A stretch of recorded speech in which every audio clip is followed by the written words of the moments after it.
찬양이 넘치고 은혜가 가득한 또 축복이 넘치는 축복로교회 오후 예배 오신 분들을 진심으로 환영합니다. 하나님의 은혜가 넘치기를 다시 한번 축복합니다. 우리 옆에 계신 분들을 바라보면서 이렇게 한번 인사하겠습니다. 아름다운 것이 죄라면 당신은 단연 사형감입니다. 이렇게 한번 인사하겠습니다.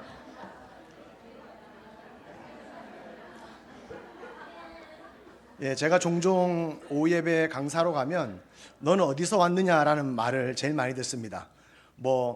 가야성황교회 이러면 다 알 텐데 저기 강서구 명지에 큰빛교회라는 교회가 있습니다. 사실 한 8, 9년 전에 서부노회 서부시찰에서 저 주례 럭키 아파트 맞은편 굴다리 올라가는 데 있죠. 거기서 개척을 시작했습니다. 삼천교회 224호 좀 될 겁니다. 그때 1,500만 원 지원금을 받아서 전세를 걸고 월 70에 쥐도 나오고 바퀴벌레도 나오고 더 있고 싶었지만 비가 와서 천장에 내려 앉아가지고 주님 더 이상 목회 못하겠습니다. 우울증 바로 오더라고요. 그래서 어디가 좋을까 6개월 동안 제 아내랑 손잡고 부산 전역을 훑었는데 그 당시 명지 신도시가 이제 막 공사 초기라서 허벌판이었습니다. 그래도 여기가 좋겠다. 제가 예전에 일산 신도시에서 목회하고 싶은 꿈이 있었거든요. 신도시 때, 신학교 때.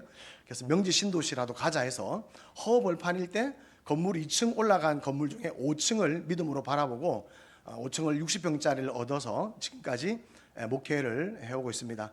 그렇게 너무 짠하게 안 보셔도 돼요. 자립했고요. 카니발 타고 왔습니다. 삼시세끼 잘 먹고요. 굶고 그러지 않습니다. 금식하고 이런 거 안 합니다. 눈물로 방석을 적시고 그런 거 없습니다. 잘 먹고 편안하게 운동 열심히 하고 또 주어진 사명을 잘 감당하기 위해서 선교하고 또 저희 교회는 제가 나이로 제가 79년생인데요. 제 위에 어르신들이 한 4, 5분밖에 안 계십니다. 저희 교회는 50대 되면 원로 대접받아요. 재정부장이 38살. 여기가 제 막내 같아서 참 좋고요. 삼남전도회가 왜 저를 강사로 초빙했을까? 비슷한 또래구만 보니까. 보통 교회 3시 그러면 3시에 설교 들어가는데 지금 40분 동안 뒤에 앉아 기다렸습니다. 저도 이제 막 힘이 싹 빠지면서 이제 주님이 역사하실 일만 남았다.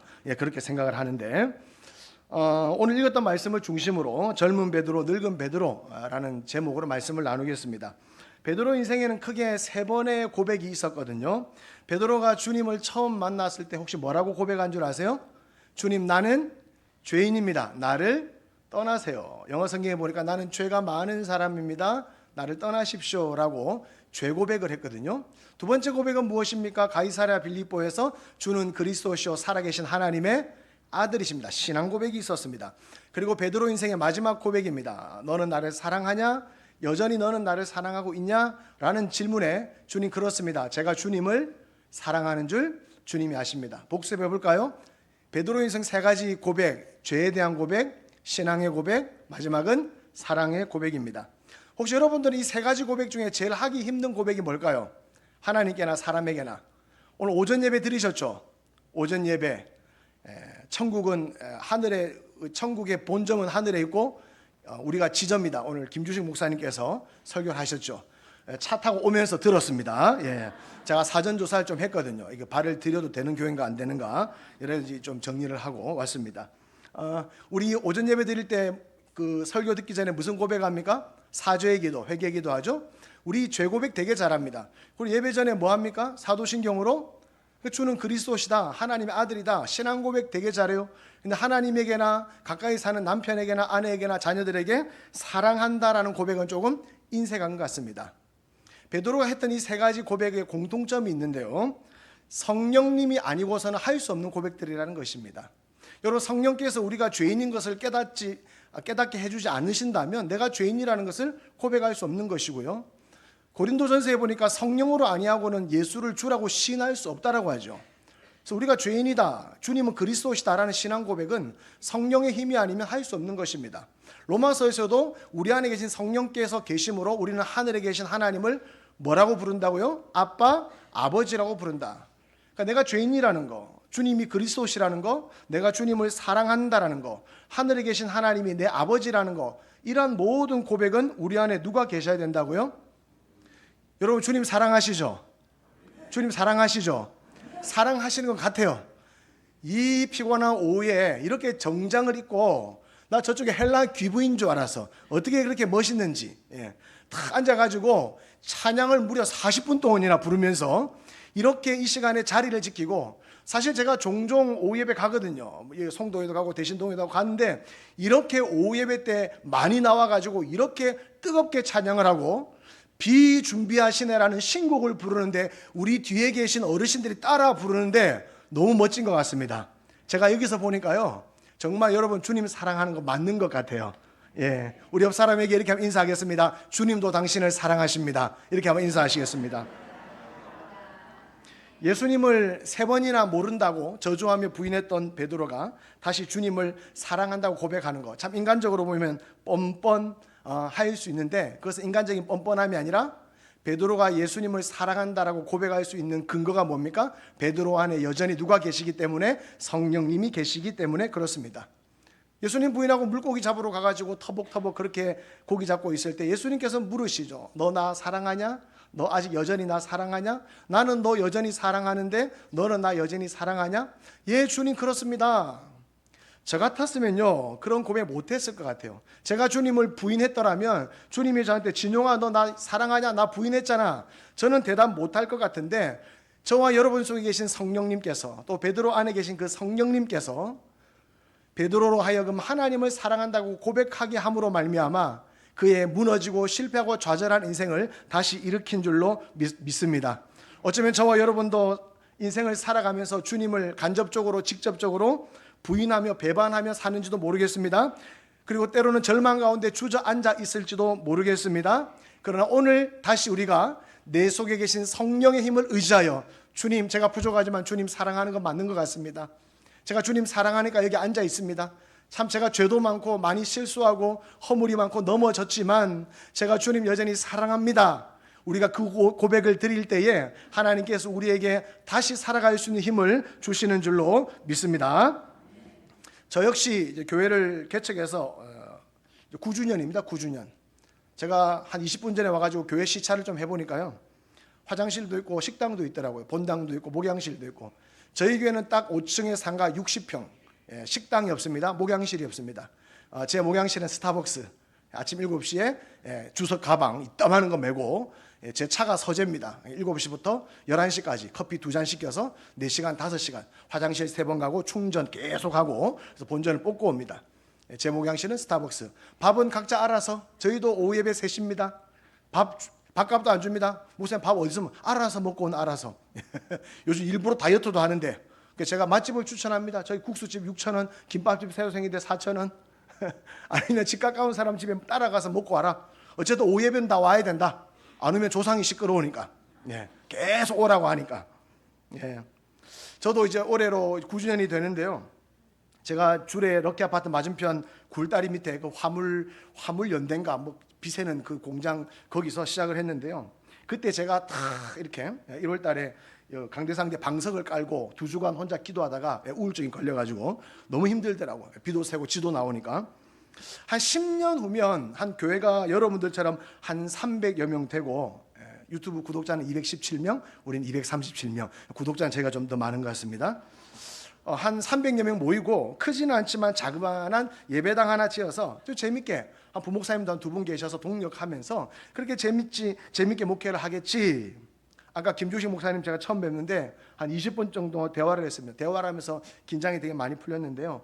어째 개척이 기도하고 원하는 대로 됩니까? 반대로 가던데요? 뭐 이런 얘기를 하면서 선배 목사님과 대화를 나누었습니다. 정말 그렇습니다. 지난 9년을 돌아보면 제가 기도하고 바라고 원하는 반대로 교회가 가더라고요. 그 이유를 오늘, 그 비법을 오늘 제가 설명을 드리려고 합니다.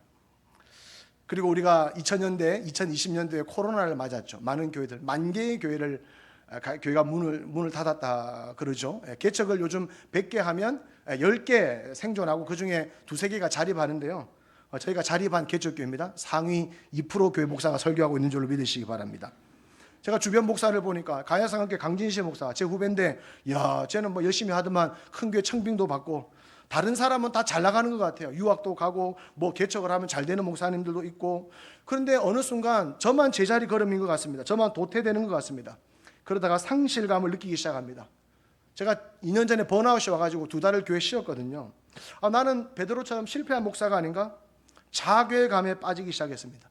제 얼굴을 보세요. 저는 자괴감하고 상관없는 인생을 살았습니다. 무한긍정, 한번 사는 세상 행복하게, 어쨌든 행복하게, 어제 일을 생각하지 말자, 내일 일도 생각하지 말자, 오늘 주님을 사랑하며 섬기자, 제 모토거든요. 근데 그런 저에게 그런 우울감이 찾아온 거예요. 자괴감에 빠지기 시작했습니다. 그때 오늘 이 말씀으로 주님이 저를 찾아오셨습니다. 불과 몇 달 전 이야기입니다. 작년 몇 달 전 이야기입니다. 저희 아버지 함자가 숫자 권자인데요. 수건의 아들 진용아. 제가 스타벅스에서 말씀을 묵상하고 있는데, 목사님 스타벅스 시끄러운데 어떻게 설교 준비합니까? 노이즈 캔슬링 되는 그 소니 헤드폰이 있습니다. 그걸 딱 쓰면 세상과 나는 광고도 없고 주님밖에 없어요. 이게 끄면 아무것도 안 들리거든요. 그래서 주여 아버지 일하다가 막 사람들이 쳐다보기도 합니다. 성경책 다 펴놓고. 수건의 아들 진용아, 네가 나를 사랑하느냐라고 물어보시는 거예요. 마치 예수님을 부인하고 실패하고 좌절하여 물고기 잡는 베드로에게 물으셨던 것처럼. 제가 말씀드렸습니다. 죄 고백, 신앙 고백, 사랑 고백 누구 힘으로 한다고요? 제가 도저히, 저는 실패한 개척교회 목사입니다. 10년 동안 했는데 아직 이 모양입니다. 저는 주님을 사랑한다고 말할 자격이, 선뜻 대답이 안 나오더라고요. 또 묻습니다.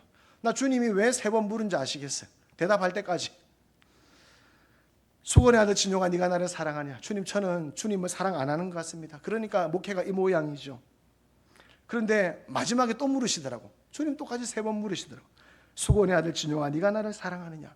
그때 제 속에 있는 성령께서 저에게 이렇게 용기를 주십니다. 진용아, 한번 대답해봐. 내가 도와줄게. 너 주님 사랑하잖아. 주님 사랑해서 개척해서 여기까지 왔잖아. 사랑한다고 고백해봐. 예, 주님, 제가 너무나 부족하고 이것밖에 안 되지만 제가 주님을 사랑하는 것은 맞는 것 같습니다. 거짓말같이 땅에 푹 꺼져 있던 제 영혼과 심령이 살아나기 시작합니다. 제가 그 힘입어서요, 아멘 할 준비하세요. 2월 말부터 3월 첫째 주 2주 동안 남아프리카에 가서 집회를 5번 하고 온 줄로 믿으시기 바랍니다. 목회를 더 해야 되냐 말아야 되냐 하는 저에게 주님, 제가 주님 사랑합니다. 그러니까 하나님이 확 힘을 주시더라고요. 우리 주님이 손을 잡아주시더라고요. 예, 주님, 제가 너무 비록 부족하고 연약하지만 주님 사랑하는 거 맞는 것 같습니다.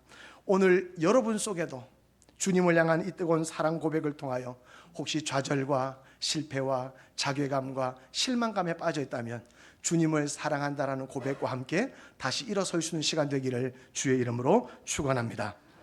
그러나 사랑엔 책임이 따르는 법입니다. 말로만 하는 건 사랑이 아닙니다. 사랑은 말로 떠드는 것이 아니었습니다. 하나님이 세상을 이처럼 사랑하사 독생자를 주셨죠. 사랑한다면 대가를 치러야 하는 것입니다. 저와 여러분 역시 주님을 사랑한다고 했으면 거기에 걸맞는 책임, 주님이 주시는 사명을 감당해야 합니다.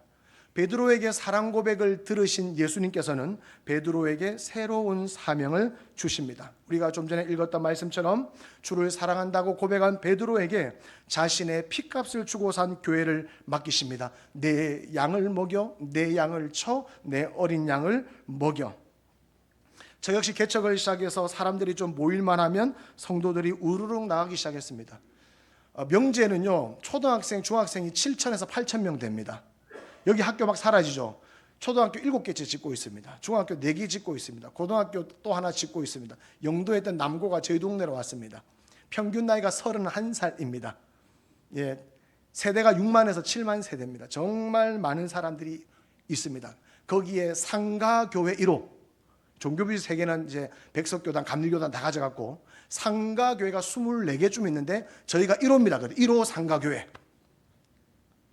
큰 건물 가지신 건물 소유주 교회로서는 별로 안 놀라겠지만 저는 상가교회 1호입니다. 참 많은 사람이 왔습니다. 서울이나 대전이나 대구에서 이사 오면 저희 교회를 한번 들립니다. 제일 처음에는 호산나 교회 가고요, 두 번째 명성교회 가고요, 세 번째 우리 교회입니다. 왔다가 갑니다. 왜? 5층만 우리 건데 통째로 우리 건 줄 알고 잘못 들어왔다고 다시 가시더라고. 어쨌든 많은 분들이 오셨는데 많은 분들이 가셨습니다. 여러분, 서울 사람들 얼마나 무서운 줄 압니까? 서울 왕성교에서 어떤 집사가 왔는데요, 저보다 나이가 어립니다. 저보다 한 5살 어린데 다리를 꼬고 왔더니 이 교회 예산 좀 가져오 보래.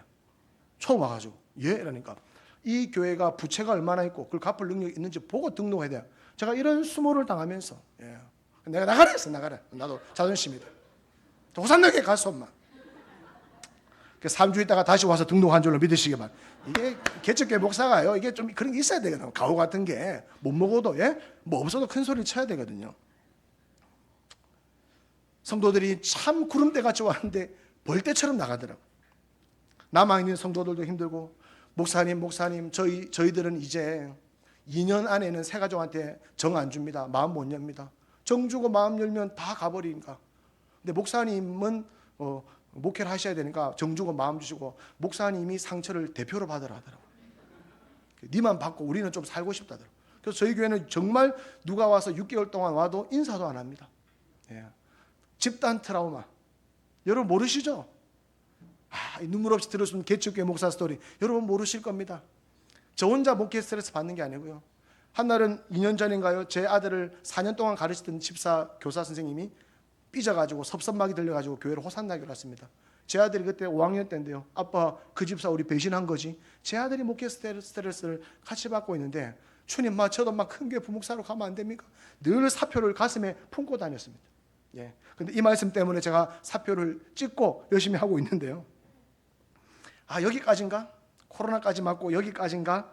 절망 가운데 빠져 있을 때 주님은 저에게, 진용아, 나 여전히 너 사랑하는데 너는 나 여전히 사랑하고 있냐라는 그 질문 앞에 성령의 능력으로 고백을 했더니, 계속해서 내 양을 먹여줄래?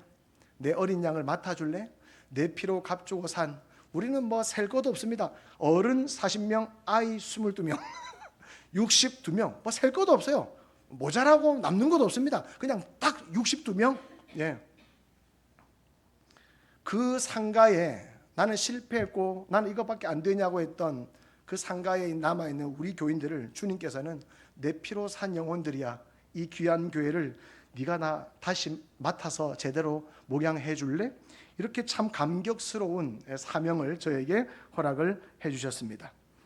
여러분, 예수님을 부인하고 물고기 잡으러 간 베드로에게 다시금 예수님은 자신의 교회를 맡겨주시는데요, 의미심장한 말을 하십니다.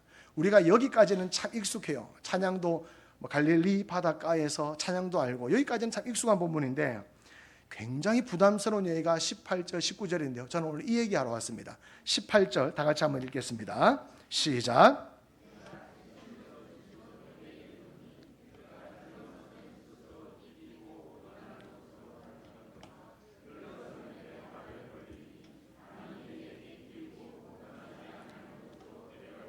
한번 따라하겠습니다. 젊은 베드로, 늙은 베드로. 여기서 나온 거거든요. 베드로의 사역의 전환점을 알리는 것입니다. 그리고 제 목회의 경종을 알리는 말씀이었습니다. 젊은 베드로가 늙은 베드로, 복음서에 연약하고 넘어졌고 예수님을 부인했던 베드로가 사도행전에 정말 십자가를 거꾸로 지고 가는 멋있는 베드로가 되는 그 분기점, 전환점을 우리가 읽었습니다. 먼저 베드로의 젊은 시절을 잠깐 떠올려 보겠습니다. 18절은 이렇게 말하죠. 스스로 띠를 띠고 원하는 대로 사역했다라고 말합니다. 베드로는 예수님의 수제자로서 3년 반 동안 열심히 일을 했지만 여전히 자기 생각 스스로 원하는 방식대로 사역을 했다라는 것입니다. 여러분, 예수님의 제자들이 귀신을 쫓아내기도 했지만 때로는 쫓아내지 못합니다. 예수님, 왜 우리는 귀신을 못 쫓아냅니까? 기도가 없어서 그래, 믿음이 약해서 그래, 책망을 받습니다. 여러분, 베드로가 물 위를 걸어요, 걷다가 빠져요. 걸으려면 좀 끝까지 걸어야 되는데 물 위를 걷기도 하는데 빠지기도 해요. 뭔가 있는 듯 하나 뭔가 모자란 듯한, 애매하고도 모호한 그런 모습이었습니다. 제자들이 예수님께서 제자들의 발을 씻길 때 다른 제자 11명은 가만히 있는데 꼭 베드로는 오지랖이죠. 뭐라 합니까? 내 발은 절대로 씻길 수 없다. 그러니까 내가 네 발을 씻기지 않으면 너하고 나하고 상관없어. 주여, 내 온몸을 씻어주소서. 목욕한 자는 가만히 있으면 중간으로 갈 건데 꼭 오지랖 뿌리다가 욕을 먹어요. 누가요? 젊은 베드로가. 여러분, 예수님을 잡으려 하다가 사람들하고 몸싸움을 합니다. 베드로가 칼을 휘둘렀습니다. 누구의 귀가 잘립니까? 역시 축복록에 잘 모르거든요. 말고의 귀를 잘라버립니다. 그래서 또 욕을, 검을 칼집에 꽂아라. 검으로 시작한 자는 검으로 망한다. 또 욕을 먹습니다. 십자가를 지시기 전에 겟세마네 기도해서 피땀 흘려 기도하시는 예수님 옆에 수제자라는 인간이 같이 중보기도 했습니까? 자빠져 잤습니까? 성경은 1 hour, 1시간. 야, 나는 지금 심히 고민하여 이 진노의 잔을 받을까 말까 기도하고 있는데 너는 1시간도 내 옆에서 기도 못하냐? 졸다가 또 욕먹습니다. 누가요? 젊은 베드로가. 마지막 치명적인 실수를 합니다. 이때까지 먹은 욕은 비교가 안 됩니다. 십자가를 지시러 가는 예수님 앞을 막아서면서 절대로 죽으시면 안 됩니다 라고 했다가 아이고 네가 나를 진짜 생각하는 참 제자구나 라고 하지 않고 뭐야 내 뒤로 물러가라? 여러분 살면서 목사님한테 사탄이라는 욕 들어보셨습니까? 내 같으면 수제자 사표 내고 딴 데 가봅니다. 젊은 베드로를 보십시오. 물에 빠지고 사람 귀 자르고 예수님 막아서고 오지랖 피우고 정말 젊은 베드로는 실수투성이었습니다. 예수님은 왜 베드로에게 사탄이라고 했을까요? 아마 여러분 기억나실 겁니다. 네가 하나님의 일이 아니라 누구의 일을 생각한다고요? 이게 결론입니다. 젊은 베드로는 스스로 띠를 띠고 하나님 원하시는 일이 아니라 자기가 원하고 자기가 좋아하는 방식대로 살아왔다라는 것입니다. 여전히 자기의 의를 내세우는 혈기왕성한 젊은 베드로였습니다. 그러다가 결국 예수님을 뭐까지 합니까? 3번이나 부인하고 이 지경까지 온 것입니다. 여기까지 제가 젊은 베드로 이야기를 했습니다. 예. 꼭 누구 같아요? 네 같다 이러네 저보고. 맞아요. 제가 이걸 읽는데 꼭 나 같은 거야. 개척할 때요. 개척할 때 부르는 노래가 뭔지 아십니까? 개척교 목사들이 우리 알잖아요. 푸른 바다 나선이 뭐 어디든 처리하고 가정 다 팽개치는 것은 목사의 미덕이고 막 오로지 교회 목회. 제 젊음을 바쳤습니다. 36에 뭣도 모르니까 개척했겠죠. 지금 하라면 안 합니다. 내가 미치다고 합니까? 예. 이거 모르니까 했지. 지금 개척을. 주님 내가 개척이 이런 건지 몰랐습니다. 한번 물러주시면 안 됩니까? 사표 써놨는데 아직 그분이 수리를 안 하셔서 제가 계속 목회를 하고 있습니다. 지금 생각해보면 교인 수가 늘었다 줄었다 이 문제는 놔두고서라도 정말 혈기왕성한 스스로 띠띠고 원하는 대로 목회했던 개척교회를 하는 목사라고 하지만 여전히 젊은 베드로처럼 제 의에 가득 차서 너무 많은 실수를 한 것입니다. 저 때문에 상처받았을 교인들, 저는 처음에 교인들 떠날 때 전부 다 그 사람들이 잘못한 줄 알았어요. 근데 이 말씀 앞에 딱 서보니까 제가 성도들 귀를 많이 잘랐더만. 귀가 이만큼 돼, 귀만. 너무 많이 잘랐어요, 제가. 방송에 나간지 모르겠지만 제 아내가요, 목사 딸입니다. 은한교회 이한희 목사 딸하고 제가 살고 있는데요. 한 달을 저를 찾아서 저를 오빠라 불러야지. 나이 제가 5살인데요. 23살 때 제가 데리고 왔습니다. 정상적으로 데리고 온 줄을 믿으시기 바랍니다. 저한테 진짜 오빠 나 딴 교회 다니면 안 돼. 너무 혈기왕성해가지고 뭐 1분 늦으면 말참 여기 귀 잘라버리고 예배 시간 차면 이 마귀가 쫓아내버리고 이래가지고 귀 다 잘라가지고 몇 명 안 남았잖아요. 62명 남았잖아요. 베드로의 젊은 시절 보니까 말고의 귀를 자르는 베드로 보니까 꼭 누구 같아요? 또 지 같단다. 따라합시다. 꼭 나 같다. 여기서부터 오늘 설교가 시작되어야 하는 것입니다. 저의 미성숙함 36이 뭘 알겠습니까? 36이 뭘 알겠습니까? 29살 사모가 뭘 알겠습니까? 모르니까 했지.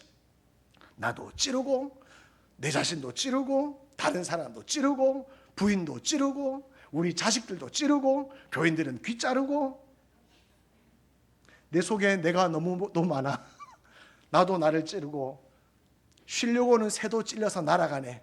하덕규시의 가시나무 부르면서 내가 얼마나 울은지 모릅니다. 78번이 개똥무덤. 오늘 밤도 이렇게 울다 잠이 든다.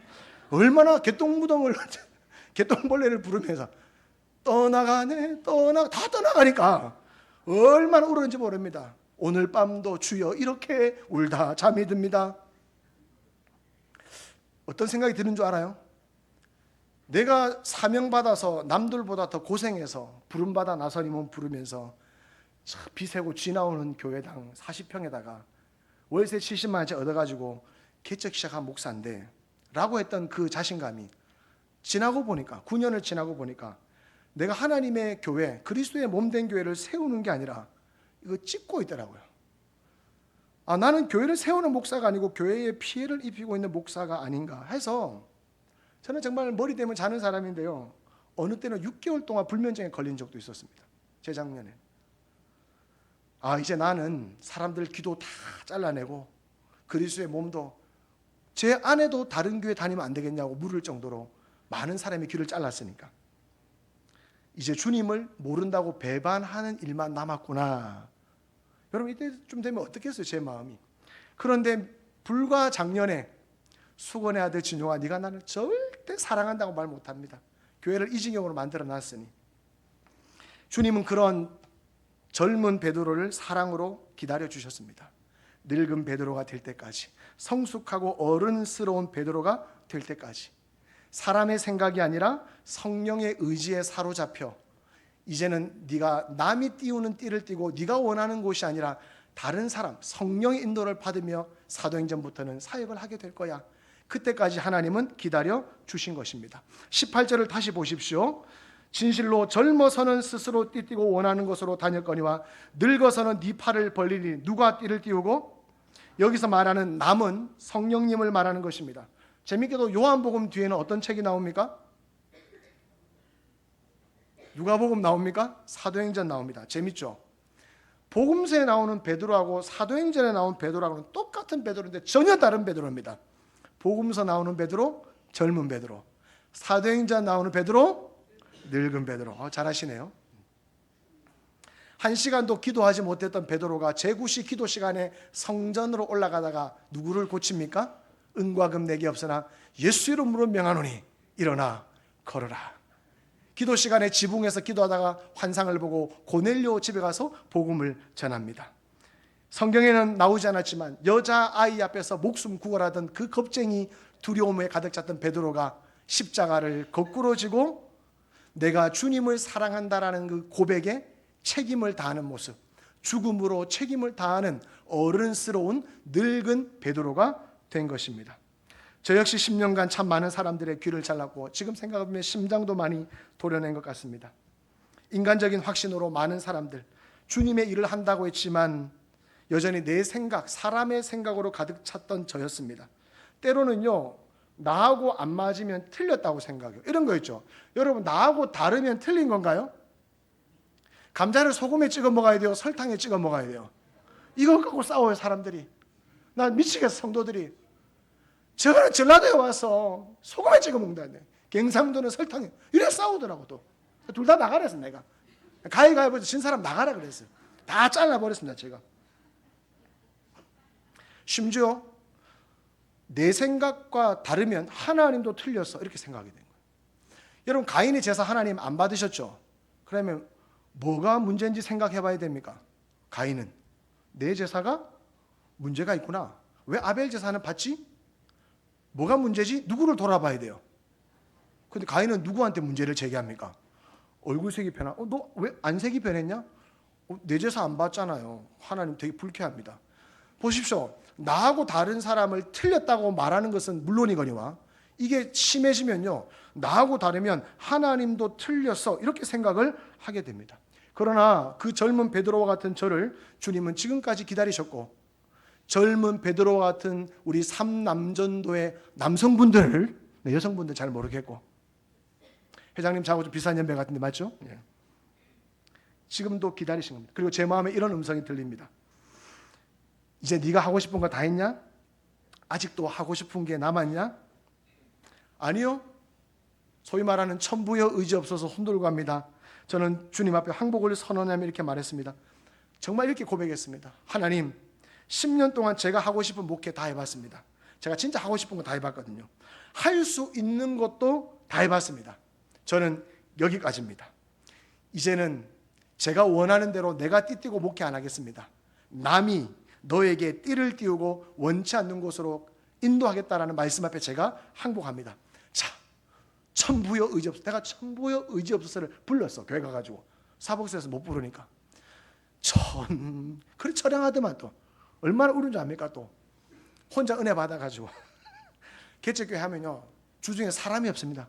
혼자 부흥했다가, 혼자 울었다가, 혼자 짜장면 시켜 먹었다가, 스타벅스 갔다가, 장의자 자다가 떨어졌다, 뭐 그럽니다.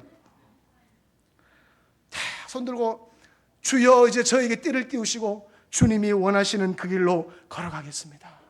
제가 2월 말에 아프리카 갔다 왔는데요, 이 사연도 또 1시간짜리입니다. 진짜 아프리카 안 가려고 1년을 거절했습니다. 1년을 거절했는데요, 거절하다가 이 말씀 앞에 딱 선 거예요. 너 지금 늙은 베드로처럼 팔 벌리고 이제는 네 뜻대로 안 한다고 해놓고 또 고집 피우네. 주여 뜻대로 하옵소서. 바로 그날 티켓 끊고 남아공 아프리카에 갔다 왔고요. 그 가기 싫던 아프리카를 6월 말에 또 가는 줄로 믿으시기 바랍니다. 그 선교사, 목사, 한인타운에 있는 다음 세대 수백 명 집회 주강사가 제가 선정이 되었습니다. 왠 줄 아세요? 가서 이 설교했거든. 제가 이 설교를 제가 여러 번 돌려먹기를 하고 있습니다. 그때 주님은 저의 사랑의 고백을 들으시고 제가 목회하고 있는 큰빛교회를 계속 맡겨주셨습니다. 그리고 19절을 읽겠습니다. 시작.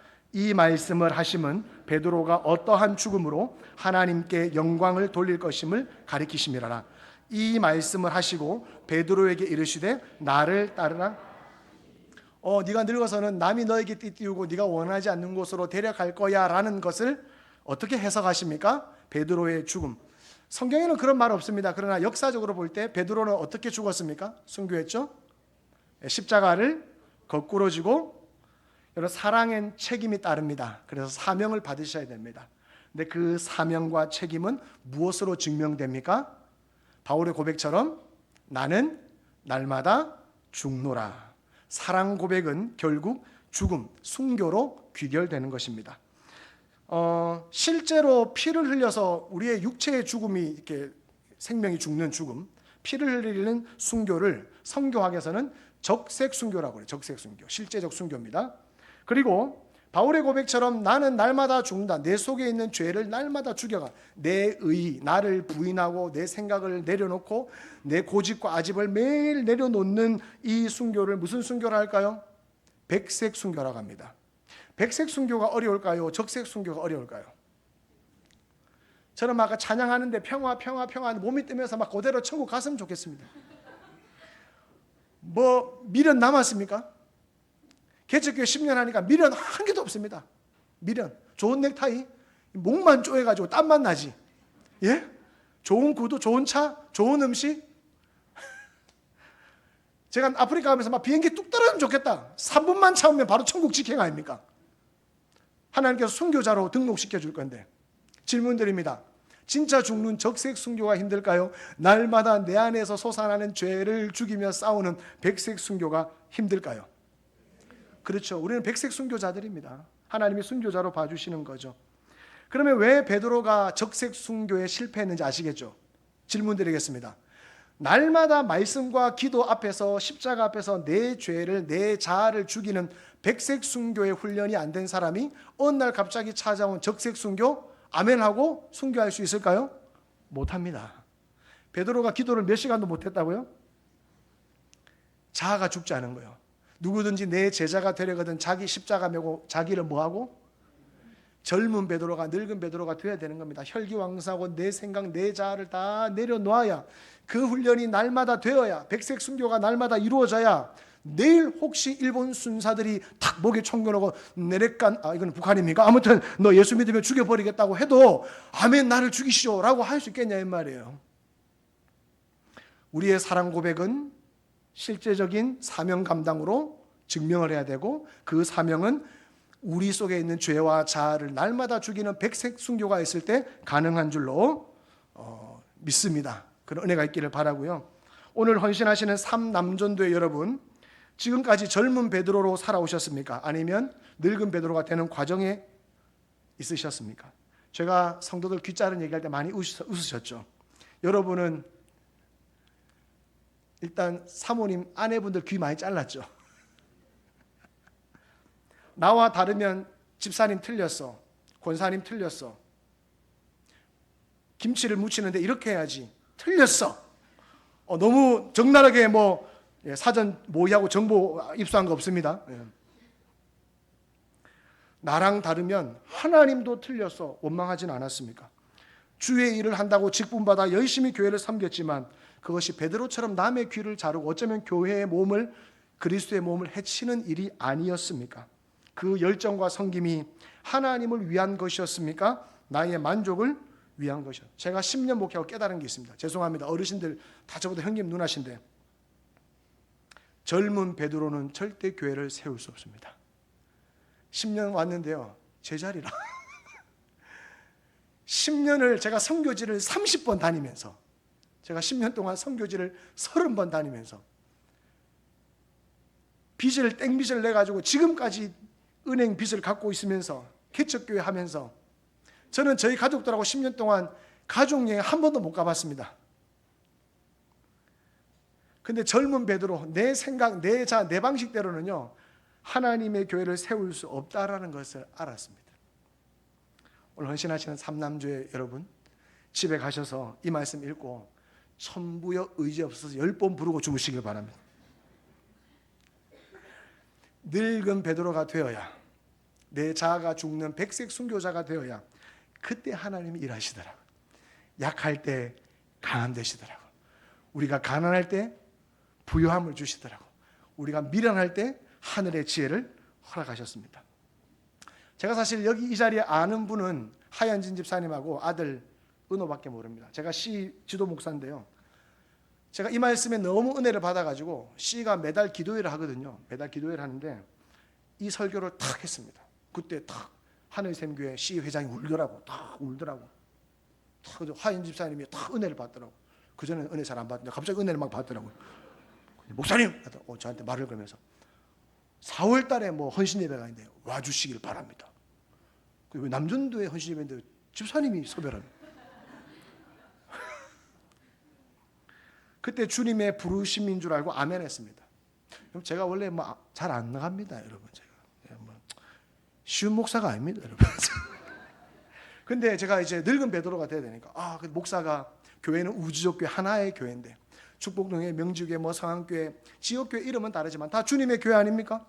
제가 이 교회 처음 왔습니다. 내가 하현재 집사님한테 내가 그쪽 많이 지나다니는데 축복동회 간판 하나도 못 봤는데 밖에서 안 보입니다. 그러더라고요. 와보니까 알겠더라고요. 저는 김주식 목사님도 20년 선배님이시고 성함은 많이 들었고 교회 이름도 많이 들었는데 우리 문장로님 아들 문지화가 제 친구입니다. 지난주 놀러 왔더라고 명지. 예. 그래도 모릅니다. 제가 문장로님 누군지 모릅니다. 처음 와봤습니다. 그런데 마치 잃어버린 형님을 만난 것 같고 마치 잃어버린 이모님을 만난 것 같고 뭔가 익숙하고 할렐루야. 저만 그러나요? 예. 그래서 말씀 요청이 왔을 때 아멘하고 수락을 했습니다. 제가 간증 하나 할게요. 저는 축복로 교회가 축복의 통로인 교회인지 오늘 알았습니다. 멘트를 듣고 축복로가 축복의 통로 약자구나라는 걸 알게 되었습니다. 제가 이렇게 생겨도 굉장히 그 주도 면밀한 사람입니다. 그래서 이때까지 왔던 오예배, 헌신예배 강사들을 쭉 분석을 해봤어요. 농담은 어디까지 가능하고 뭐 시간은 어느 정도 되고 분위기는 어떻고 홈페이지를 팍팍 뒤져서 우리 김주시 목사님 설교도 예의상 한 3편 들어보고 부교육자는 누가 있는지 그리고 게시판을 딱 여는데요. 여러분이 후원하는 선교사 중 김으뜸 송찬미 선교사 알아요? 처음 들으셨어요? 저희가 개척교회지만 아까 제가 양력할 때 빼놓으신 것 같은데 제가 책을 2권 쓴 다작가입니다. 뭐 아무도 안 사겠지만 제가 선교지를 30번 다니면서 선교 체질이라는 책을 한 권 썼습니다. 작년에 나왔는데요. 저희 교회는 뭐 예산이 얼마 안 되지만 상당 부분을 선교에 씁니다. 제가 3가지 선교에 대한 기도 제목이 있었어요.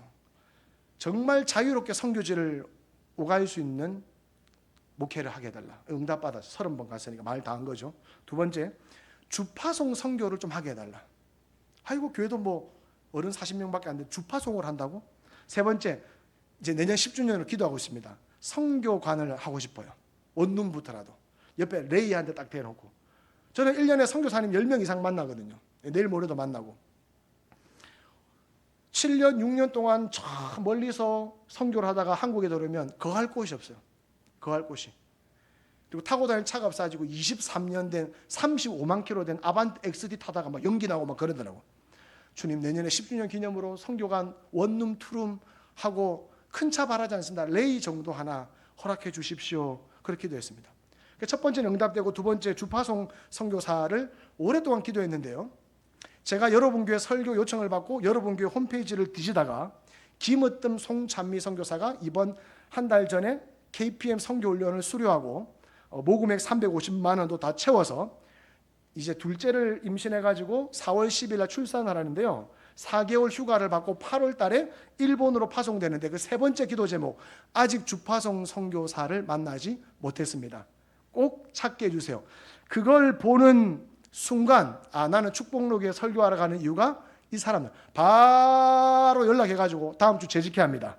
이 두 사람을 우리 교회 주파송으로 선교사로 맞이할지 말지. 되게 재밌는 걸 알았습니다. 이 두 분이 우리 교단에서 제일 큰 교회 포도모 교회 출신이더라고.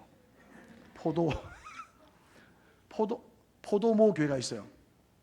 거기서 주파송 청년부 시절을 보냈기 때문에 김문우 목사님 찾아가서 주파송을 좀 해달라고 하니까 이번에 알았습니다. 10,000명 모이는 교회도 주파송 선교사는 몇 명? 1명. 40명 모이는 교회도 주파송 선교사 몇 명? 2년 전에 왔죠. 은항교회 서영영 목사님. 서영영 목사님. 이거 보고 있습니다. 보고 본다더라고. 자기도 오후 예배 들어가기 전까지 이 설교를 자기가 갔다 온 교회이기 때문에 실황으로 같이 하고 있습니다. 아마 은항교회도 아이들까지 1,800 모이는데 주파송 선교사? 이거는 교회가 크고 작고 간에 상관없이 주파송은 TO가 하나구나. 그러니까 10,000명 모이는 교회도 주파송 선교사 1명 보유한 교회고, 우리같이 작은 교회도 주파송 선교사, 그러니까 이런 면에서는 비슷하다고 볼 수 있는 것이죠. 그런데 여러분, 이게 왜 축복이냐면 아직까지 파송이 되지 않았기 때문에 김으뜸 송찬미 선교사의 기도 편지는 KPM 홈페이지에 올릴 수가 없는 거예요. 제가 일주일에 한 번씩 꼭 선교 편지를 읽고 선교사를 물색하거든요. 선교 편지가 없었습니다. 왜냐고 물어봤더니 파송을 받지 않는 상태에서 선교 편지를 올릴 수 없다더라고. 그런데 축복로교회가 이 선교사를 후원하고 있기 때문에 축복로교회 홈페이지에 올라온 것을 2달 전에 하현진 집사가 제 설교의 은혜를 받고 삼남전도의 강사로 초빙하는 바람에 제가 뒷조사하다가 여러분 홈페이지 게시판을 보고 7년 동안 기도했던 주파송 선교사를 얻은 줄로 믿으시기 바랍니다. 그때 제가 튕군다고 네 안 갑니다. 그런데 우리 교도 오후 3시에 안 갑니다 라고 제가 제 고집을 피웠다면 우리는 또 주파송 선교사를 못 찾을 수 있었을 것입니다. 이렇게 제가요 서서히 젊은 베드로에서 중년 베드로로, 그리고 성령에 완전 장악되고 성령에 충만하여 내 뜻과 내 의지가 아니라 천부여 의지 없어서 손 들고 갑니다. 주의 뜻대로 하십시다 라는 삶을 살려고 의도적으로 노력을 하니까 그렇게 편하대요. 그렇게 그동안 괜히 열심히 해서 어차피 10년 도루묵인데 제가 이 설교를 아프리카 가서 한 주간 했고요. 한인교회에서. 그 다음 주에는 KPM 아프리카 중남부 선교사 대회 갔는데 30년 차, 20년 차 제가 막내더라고. 그 선교사님하고 목사님들 20명 앉혀놓고 늙은 베드로가 돼야 된다. 늙은 선교사인데 제가 늙은 베드로가 된다고 설교했는데 그 설교 듣고 또 6월 달에 부른 줄로 믿으시기 바라고요. 7월 달에 또 부른 줄로 믿으시기 바라고, 8월 15일 날 전국 CE 수련회 주강사도 저인 줄로 믿으시기 바랍니다. 대화가 필요해 자두 3호 초청했습니다. 많은 분들 참여하시면 1인당 3만 원에 1박 2일 3끼를 제공하며 수영장까지 딸려있는 경주 성호리조트 8월 14, 15일 날 많이 오셔서 3040 다음 세대를 살리기 위한, 서영영 목사님하고 저하고 둘이 지도 목사거든요. 투트랙으로 간단 말이에요. 정말 3040이 다 죽어가는, 여기도 딱 비율이 보니까 보십시오. 그냥 3040이 아까 나온 사람, 저 성가대 가운 입고 헌신 예배 특송하는 분 처음 봤습니다. 나는 성가대가 5위에 있는가, 저분들은 언제 성가대를 하는가 기다리고 있는데 알고 보니까 삼남전도 부부였습니다.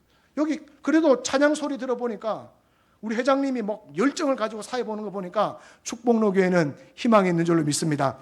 저 3040이 살아야 다음 세대가 살아나는 거예요. 하현진 집사님이 살아나야 은호가 살고, 은호가 살아야 축복로교회 다음 세대가 이어지는 줄로 믿습니다. 한번 따라합시다. 3040을 잃어버리면 한 세대가 아니라 두 세대를 잃어버립니다. 정말입니다, 여러분. 저희 교회 재정부장이 38살이고요. 저보다 나이 많은 사람이 몇 분 안 되시고, 저희는 50 넘으면 청소를 안 시킵니다. 원로 대접받습니다. 애 하나 낳습니다. 못 낳는 사람도 많습니다. 목사님, 우리 애가 열이 나가지고 37.1도입니다. 다리가 아파서, 허리가 아파서 온라인 예배. 이렇게 나약해요. 죄송합니다. 축복로교회 304 안 그러는데 저 신도시 것들은 나에게 빠졌어. 방송 안 보기를 바라면서 뭐만 하면 교회를 안 나와. 내가 귀를 잘라야 되겠어. 내가 늙은 베드로 가다가도 갑자기 옛날 생각나면 또 귀를 자르려고 하고 있는 거야. 그래 신앙생활이 되겠어요? 예? 그렇게 해가 주님 만나겠어? 주님 재림하다가 떨어질 걸 막 이렇게 내가 얘기했다니까. 교인들 다 떠나고 또 울고 우울증 걸리고 제 아내가 그럽니다. 봐라! 악을 써가지고 소리쳐봤자 되더라 안 되더라. 나도 딴 교회 다니고 싶다. 나중에 저희 교회 설교 들어보세요. 저 오늘 이렇게 설교했습니다. 사랑하는 여러분, 이게 소리 크게 잰다고 붕하는 게 아니더라고 보니까. 주님이 역사하셔야 되더라고. 늙은 베드로가 돼야 되겠더라고. 말씀을 정리하겠습니다. 사랑하는 여러분, 정말 사랑합니다. 이 마지막 때에 이 벚꽃이 날리는 이 봄날에 오후 예배 여기 앉아가지고 기도하고 예배하고 교회의 다음 세대를 생각하며 엎드리는 우리 모친들, 우리 아버지 뻘 되시는 분들, 또 우리 동료들, 또 후배님들, 우리 다음 세대들 정말 사랑합니다. 한 목사로서 너무 감사하고 고맙고 사랑합니다. 혹시 이 자리에 신앙생활 하다가 사역하다가 직분 감당하다가 다 내려놓고 저처럼 가슴팍에 교사 오늘까지다 성가대 오늘까지다 심지어 장로도 오늘까지다 다 내려놓고 포기하고 싶은 분들이 계시지 않는지 모르겠습니다. 이거 한 가지만 확인하면 됩니다. 요한의 아들 시몬아, 너 나 사랑하냐? 나는 여전히 변함없이 너 사랑하는데 너 그거 좀 실패하고 좌절했다고 조금 넘어졌다고 나 사랑하는 거 아닌 거 아니지? 너 여전히 나 사랑하지? 이거 딱 한마디만 하시면 돼요. 여러분 속에 계신 성령님이 도와줄 겁니다. 주님, 제가 너무나 힘듭니다. 우울합니다. 저는 실패자 같습니다. 자괴감도 듭니다. 다른 사람은 다 잘하는 것 같은데 저만 도태되는 것 같습니다. 그런데요, 제가 주님 사랑하는 거 그거는 확실합니다. 제가 너무 부족하지만 주님 사랑하는 것 그거 확실합니다. 주님, 제가 주님 사랑합니다. 그때 주님이 우리의 무너진 삶을 일으켜 세울 줄로 믿습니다. 무너진 자리에서 주님 사랑한다 고백하시고 내 사랑하는 아들아 딸아 내 양을 맡기겠다. 내 교회를 섬겨줄래? 내 어린 양을 좀 돌봐줄래? 다시 우리에게 사명을 주실 줄로 믿습니다. 젊은 베드로는 열매를 맺을 수 없습니다. 여기 계신 우리 삼남전도회를 비롯한 우리 모든 성도님들, 우리 은호도 어리지만 늙은 베드로가 되어서 남은 생에 하나님께 쓰임받다가 우리 주님 앞에 영광 돌리며 기쁜 마음으로 공중에서 주님을 맞이하는 여러분, 우리가 언제 다시 만나겠습니까? 삼남전도회가 저를 또 불러주겠습니까 여러분? 우리 천국에서 만날 걸 기약하며 하나님의 은혜와 평강이 가득하기를 주님의 이름으로 축원합니다. 아멘. 살아계신 하나님, 우리 축복로교회를 여기까지 인도하셨습니다. 때로는 넘어지고 때로는 실수하고 때로는 누군가의 귀를 자르고 누군가의 심장을 도려내며 상처를 주기도 하고 받기도 했습니다. 그러나 말고에 떨어진 귀를 주님께서 붙여주셨듯이 축복로교회의 많은 아픔과 상처를 주님께서 위로하시고 치유하실 줄로 믿습니다. 이제는 내 스스로 원하는 곳으로 다니는 젊은 베드로가 아니라 하나님의 뜻대로 성령 충만하여 하나님의 뜻에 순종하는 늙은 베드로, 성숙한 베드로, 어른스러운 베드로가 되어서 하나님의 교회를 든든하게 세워가는 귀한 삼남전도회와 모든 성도 되게 하여 주시옵소서. 특별히 다음 세대에게 복을 다하셔서 3040에게 더 큰 믿음을 주셔서 3040이 무너지면 두 세대가 사라진다라는 이 사실 앞에 다음 세대를 위하여 더 헌신하게 하시고 주님을 위하여 십자가 지고 가는 우리 3040 우리 젊은 세대들 되게 하여 주시옵소서. 감사하며 예수 그리스도 이름으로 기도하옵나이다. 아멘.